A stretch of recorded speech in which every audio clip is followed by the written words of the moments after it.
Hey guys, it is one hell of a hot day here in Huntington Beach. It's like 95 degrees and we are in October, so that's good. But topic today is how do you support a healthy thyroid and a healthy metabolism?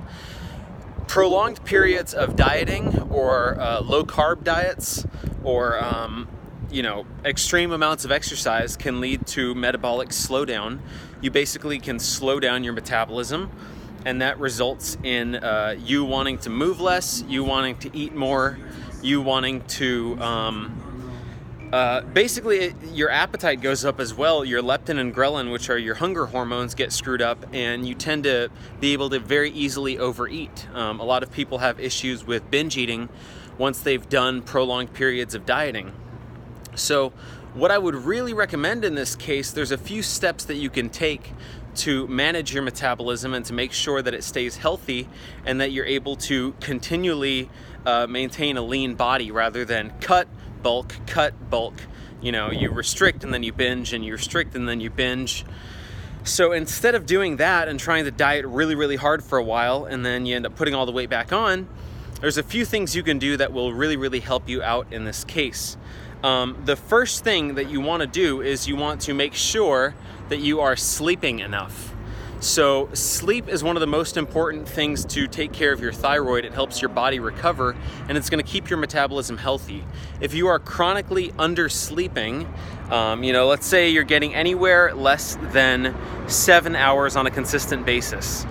I think we all like to think that we're an anomaly and we don't require 7 to 8 hours of sleep every night. We all like to think that it's not necessary for us. More than likely it is necessary. I do know that as you get older, let's say once you're past about 40, you're able to get by on a little bit less sleep, but the vast majority of people would probably be healthier if they traded in some of their extra productivity time during the day for a little bit of extra sleep. They might experience better results and a healthier metabolism. So sometimes it's not so much the quantity of things that you're doing, but the quality. And if your body is overtaxed and overwhelmed, you might really be getting subpar results from your exercise and from your diet. And the issue might not be with the exercise and the diet, it might just be that you're not sleeping enough, so your testosterone's low, or so your hormones are out of whack, or you're hungrier than usual. We've seen in studies that simply going one night where you're sleep deprived messes up your hormones. Your cortisol goes way up, and it actually takes a couple nights to get back to baseline. And when you're sleep deprived, your appetite also really goes up. You get a lot hungrier, especially for sugar, because your body needs energy, and it takes more out of your body to burn fat, so it wants quick energy, which is sugar. So I would really recommend to make sure you're getting sleep. Number 2, salt. Salt is a much maligned thing that is super essential for human health and nutrition. But for so many years, the correlation was salt and hypertension, salt and bloating, salt and gout, salt and this and that, blood pressure. So ultimately, a high quality salt has electrolytes, it has trace minerals, it has things that are necessary in the body, and you want to be using a Himalayan pink salt or a Celtic sea salt. I use Redmond's real salt, which definitely needs no more marketing from the keto and carnivore community. It's been marketed more than anything else I've ever seen. But that's what I happen to use because they have really good products. So I use Redmond's real salt. But salt is very important for your thyroid function because salt gets depleted on low carb diets when you're exercising, when you drink coffee, when you're fasting, when you're sleep deprived. All of these different factors deplete salt in the body. So to retain salt and therefore retain other electrolytes, you need to consume more salt, especially on this sort of diet.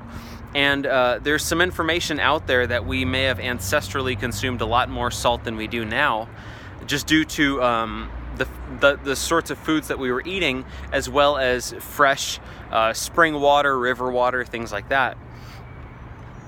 So salt, super important. I take about 1 to 2 teaspoons of salt every morning, and then I also salt my meals. And that kind of helps me to maintain a good level there, since I do push my body pretty hard. So salt is really important. I think it's probably one of the best performance hacks you can get out there. It's going to help you with fasting. You're going to have better workouts. You're going to feel stronger. You're going to feel more alert. So definitely incorporate some salt. Next one is you might want to chill out on the exercise for a healthy metabolism. So if you're not consuming carbohydrates and you're not consuming a lot of calories, but you're exercising really, really hard, let's say you're weight training 5 to 6 days a week really intensely, or you're doing high intensity interval training or spin cycle or HIIT classes, all that kind of stuff, that is very, very taxing on your adrenals and on your thyroid, and it can lead to metabolic issues.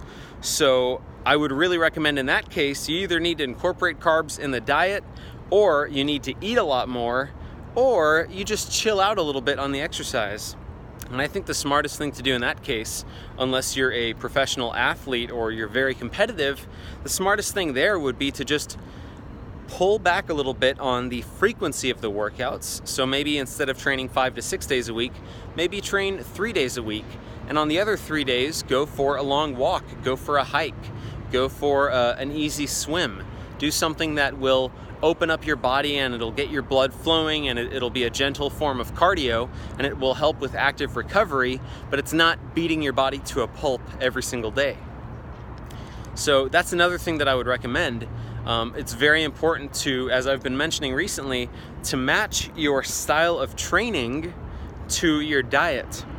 You know, if you are training like a 2 workouts a day, 7 days a week CrossFitter, and you're doing a carnivore diet with intermittent fasting, that's not a good combo. It's way too intense for the sort of diet that you're doing. You see a lot of people on carnivore diets experience amazing success, and they say, and I don't even exercise. You know, you see, I think Kelly Hogan says that. I think Charlene Anderson and Joe Anderson. A lot of the old school carnivore folks don't exercise, and they look thin and they look muscular and they look great. So the more exercise you incorporate, you have to remember, okay, well, a carnivore diet can support some of that, but how do I support all of that on a carnivore diet? And it will require some manipulation, and you will need to change certain variables. So I could do a video about that another time, but I hope that's helpful. Ultimately, the key though is any prolonged period of dieting, caloric restriction, caloric deficits, just really pulling back on your food intake, or on the flip side, really upping your exercise intake, or sleep depriving yourself, all of those will have a negative impact on your thyroid and your metabolism, and you will need to manage that carefully if you want to have a healthy metabolism. So eat enough fat and protein, eat enough salt, you can supplement with salt, get enough sleep, don't overtrain, you know, go intense 3 days a week, maybe 4 days a week if you can handle it, but don't overtrain.